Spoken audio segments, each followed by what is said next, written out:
the news shape the way we see the world? Here's the world based on the way it looks, based on landmass. And here's how news shapes what Americans see. This map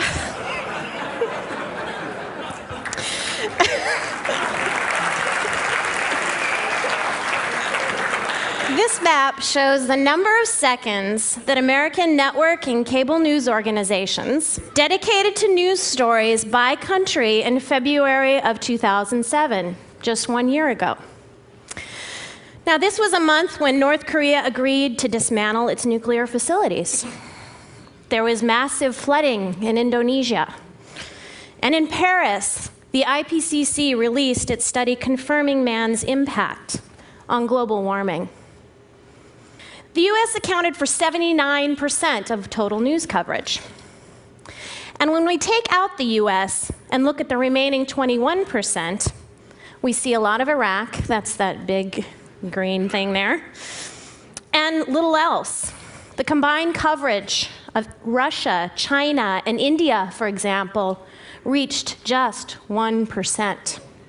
When we analyzed all the news stories and removed just one story, here's how the world looked. What was that story? The death of Anna Nicole Smith.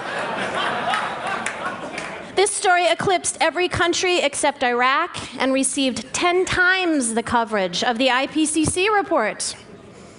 And this cycle continues. As we all know, Brittany has loomed pretty large lately.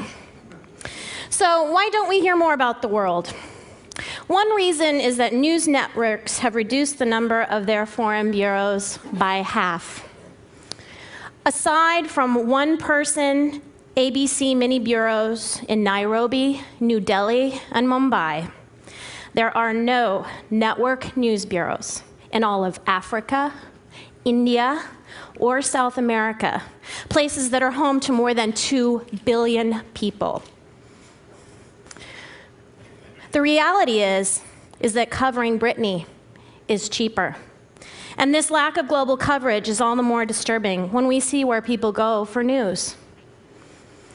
Local TV news looms large, and unfortunately only dedicates 12% of its coverage to international news. And what about the web? The most popular news sites don't do much better. Last year, Pew and the Columbia J School analyzed the 14,000 stories that appeared on Google News' front page, and they in fact covered the same 24 news events. Similarly, a study in e-content showed that much of global news from US news creators is recycled stories from the AP wire services and Reuters, and don't put things into a context that people can understand their connection to it. So, if you put it all together, this could help explain why today's college graduates, as well as less educated Americans, know less about the world than their counterparts did 20 years ago. And if you think that it's simply because we are not interested, you would be wrong. In recent years, Americans who say they closely follow global news most of the time grew to over 50%.